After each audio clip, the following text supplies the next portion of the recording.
Hello. आज हम लोग पढ़ेंगे बायोलॉजी का लेक्चर सीरीज 1 उत्सर्जन तंत्र। यदि आप नए हैं, इस चैनल पर पहली बार आए हैं तो चैनल को सब्सक्राइब कर लीजिए। सबसे पहले जानेंगे उत्सर्जन तंत्र होता क्या है। उत्सर्जन तंत्र, इसका काम क्या है। तो शरीर के कोशिका उपाचयन के फलस्वरूप कार्बन डाइऑक्साइड, जल, अमोनिया, यूरिया, यूरिक अम्ल आदि को अवशिष्ट पदार्थ यानी जो वेस्ट पदार्थ है, जो हानिकारक अनावश्यक पदार्थ है, जो शरीर को बाहर विसर्जित किया जाता है, उसे ही उत्सर्जित पदार्थ तथा विसर्जन कहते हैं, उत्सर्जन कहते हैं। इसको इंग्लिश में एक्सक्रेशन कहते हैं। रुधिर हो को अनावश्यक अवशिष्ट पदार्थ को छानकर, जैसे पसीना हो गया, उसको पसीने के द्वारा अवशिष्ट पदार्थ के रूप में बाहर निकलते हैं। आइए एक एक टॉपिक को हम लोग अच्छे से समझते हैं। इसके बाद आपको एक भी सवाल इस टॉपिक से नहीं छूटेगा। अब पढ़ते हैं किडनी के बारे में।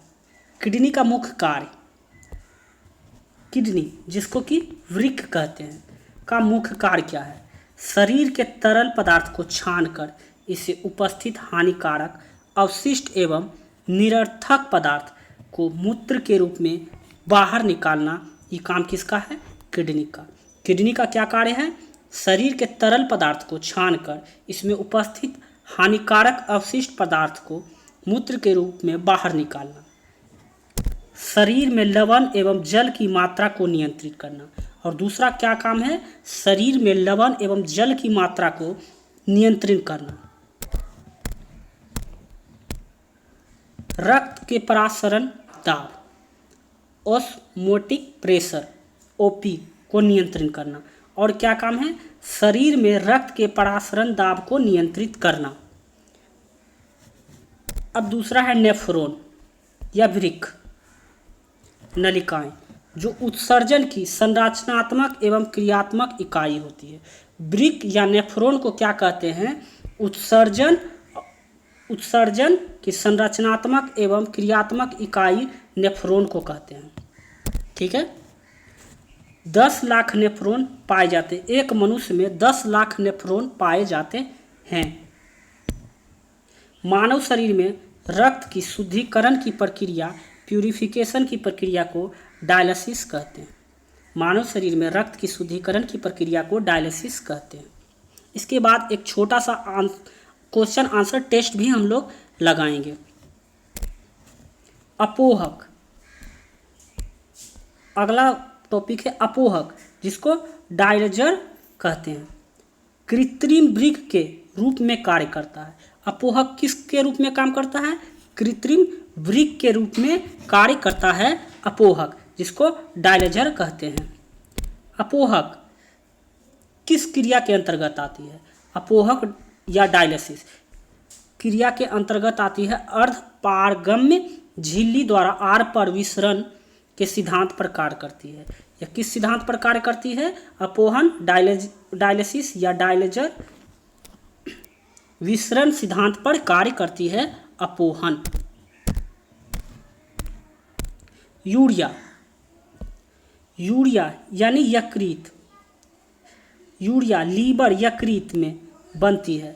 यूरिया का निर्माण कहाँ होता है? लीवर में होती है। परंतु अति सूक्ष्म निस्यंदन अल्ट्राफिल्ट्रेशन द्वारा रुधिर को गुर्दे द्वारा पृथक किया जाता है। यूरिया का निर्माण जो होता है वो लीवर में होता है, परंतु अति सूक्ष्म निस्यंदन यानी अल्ट्राफिल्ट्रेशन द्वारा रुधिर को गुर्दे द्वारा पृथक किया जाता है, अलग किया जाता है। यूरिया का निर्माण होगा लीवर में, लेकिन निस्पंदन जो होगा रुधिर के गुर्दे द्वारा पृथक किया जाएगा। परिसंचरण तंत्र द्वारा यूरिया यकृत से वृक्क में पहुंचता है। किसके द्वारा? परिसंचरण तंत्र द्वारा यूरिया यकृत से वृक्क में पहुंचता है, जहां मूत्र का निर्माण होता है। ठीक है, वृक्क में पहुंचता है, यानी मूत्र का निर्माण कहाँ होता है? वृक्क में। यूरिया यकृत से वृक्क में पहुंचता है, जहां मूत्र का निर्माण होता है। मनुष्य दिन भर में 1.5 लीटर मूत्र उत्सर्जन करता है। मूत्र का रंग हल्का पीला होता है, अम्लीय होता है, जिसका पीएच मान 6 होता है। यूरोक्रोम की उपस्थिति के कारण इसका रंग पीला होता है। मूत्र का रंग जो पीला होता है, यूरोक्रोम की उपस्थिति के कारण इसका रंग पीला होता है। यह अम्लीय होता है क्योंकि इसका पीएच मान 7 से कम है, 6 है, इसलिए यह अम्लीय है। मूत्र में 95% जल, मूत्र में 95% जल, 2.6% यूरिया, 2% अनावश्यक लवण एवं 0.3% यूरिक अम्ल अवशिष्ट पदार्थ होते हैं। कैल्शियम ऑक्सलेट के कारण वृक्क में पथरी या अस्मरी बनती है। अस्मरी, जिसको पथरी को स्टोन भी कह सकते हैं, वो किस चीज़ की बनी होती है? कैल्शियम ऑक्सलेट के कारण वृक्क में पथरी या अस्मरी बनती है। यकृत, यकृत में अल्कोहल के निराविशन के उत्तरदायित्व जटिल रासायनिक अभिक्रिया के माध्यम से होती है। ठीक है, यकृत में जो अल्कोहल का निरावसन होता है वो होता है यकृत के द्वारा अल्कोहल का निरावसन होता है। अल्कोहल का निरावसन किसके द्वारा होता है? यकृत के द्वारा होता है, जो कि एक जटिल रासायनिक अभिक्रिया के माध्यम से होता है। अल्कोहल का निरासरण एक निरावसन उत्तरदायी होता है। कौन? यकृत होता है, जो जटिल रासायनिक अभिक्रिया के माध्यम से होता है। त्वचा से अनावश्यक लवण एवं यूरिया पसीने के रूप में बाहर निकलते हैं। त्वचा से जो अनावश्यक लवण है एवं यूरिया है जो पसीने के रूप में बाहर निकलते हैं।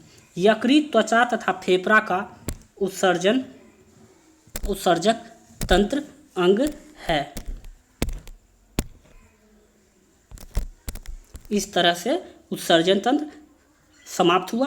अब इसके एक छोटा सा क्वेश्चन आंसर टेस्ट लगाएंगे।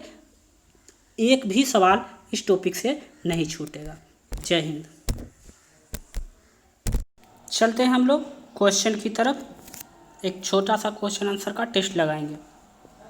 अल्कोहल का निराविशन के लिए निम्नलिखित मानव अंगों में कौन उत्तरदायी है? ए यकृत, बी फुफ्फुस, सी हृदय, डी वृक्क। हम लोग क्या पढ़े थे? यकृत जो होता है अल्कोहल के निरावसन के लिए उत्तरदायी होता है। इसका आंसर हो जाएगा ए।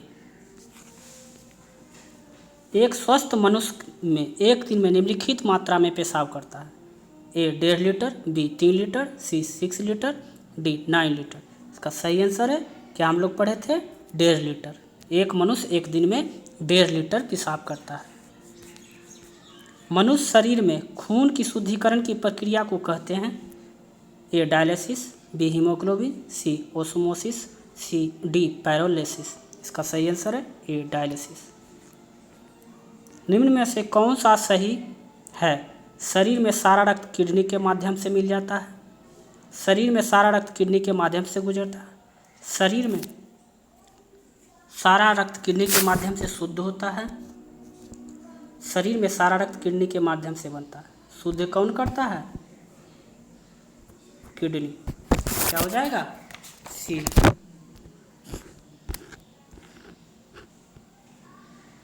डायलिसिस किससे संबंधित है? डायलिसिस किससे संबंधित है? ए यकृत से। बिल्कुल सही। यूरिया किसके द्वारा रक्त को पृथक किया जाता है? यूरिया जो है किसके द्वारा रक्त को पृथक किया जाता है? ए आंत, बी अमाशय, सी प्लीहा, डी गुर्दा। इसका सही आंसर क्या है? डी गुर्दा द्वारा यूरिया रक्त को पृथक किया जाता है। यदि आप लोगों ने उस वीडियो को अच्छे तरीके से देखा होगा तो ये क्वेश्चन आंसर टेस्ट आप आसानी से लगा पा रहे हो। मनुष्यों में गुर्दे निम्नलिखित किस प्रणाली के अंग हैं? Nutrition, transportation, excretion, respiration. इसका सही आंसर है एक्सप्रिएशन। एक्सप्रिएशन जो कि इंग्लिश शब्द है, इसका क्या होता है? उत्सर्जन। वृक्क से प्रति मिनट औसत रक्त प्रवाह होता है। इसका आंसर होगा 1200 सीसी। मानव वृक्क प्रतिदिन लगभग 1500 लीटर, कितना? 1500 लीटर रक्त की शुद्धि करता है, लगभग 1.5 लीटर मूत्र तब्दील करता है। वृक्क में प्रति मिनट 1200 सीसी रक्त प्रवाहित होता है।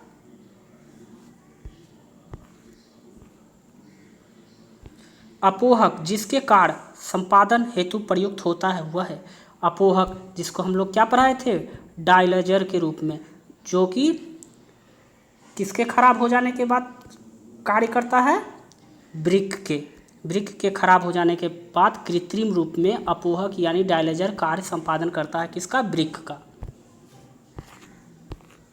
जब वृक्क कार्य करना बंद कर देता है तो उनमें से कौन सा पदार्थ जमा हो जाता है। जब वृक्क कार्य करना बंद कर देगा तो शरीर में क्या हो जाएगा, रक्त नत्र जनित अवशिष्ट पदार्थ, क्योंकि रक्त की शुद्धिकरण नहीं होगी और इस प्रकार से रक्त में अवशिष्ट पदार्थ का भंडार हो जाएगा। निम्नलिखित में से कौन सा मानव गुर्दे का सामान्य कार्य नहीं है। गुर्दे का कौन सा कार्य नहीं है। रक्त में जल की मात्रा का नियंत्रण, बिल्कुल है। रक्त में शर्करा की मात्रा का नियंत्रण, शर्करा का मात्रा का नियंत्रण रक्त नहीं है, ये इंसुलिन नामक हार्मोन उत्पन्न करता है जो रक्त की शर्करा को मात्रा को नियंत्रित करता है, ये नहीं होगा और नहीं है पूछा है, इसका आंसर हो जाएगा बी। मानव वृक्क अस्मरी या किडनी स्टोन में पाए जाने वाला प्रमुख रसायन कौन सा है, क्या पढ़े थे हम लोग, कैल्शियम ऑक्सलेट। मानव गुर्दे में बनने वाली पथरी प्रायः बनी होती है किसकी, कैल्शियम ऑक्सलेट की। मानव गुर्दे में पथरी निम्न में से किसकी वजह से बनती है, कैल्शियम ऑक्सलेट। किसी भी प्रकार का सवाल पूछे आसानी से हम लोग बना सकते हैं। यदि आपको यह वीडियो अच्छा लगा हो तो चैनल को सब्सक्राइब करके अपने दोस्तों के साथ शेयर करें। जय हिंद।